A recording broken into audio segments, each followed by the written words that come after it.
പുന്നാരപ്പൂങ്കാട്ടിൽ ഒരു കുഞ്ഞാഞ്ഞിലിച്ചോട്ടിൽ ചെന്നേറിയാൽ കാണാം മഴവില്ലാങ്കിളിക്കൂട്.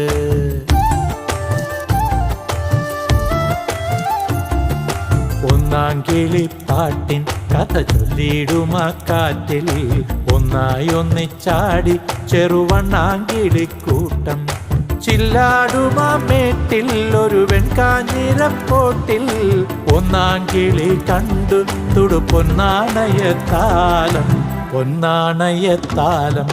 പുന്നാരപ്പൂങ്കാട്ടിൽ ഒരു കുഞ്ഞാഞ്ഞിലിച്ചോട്ടിൽ ചെന്നേറിയാൽ കാണാം മഴവില്ലാങ്കിളിക്കൂട്.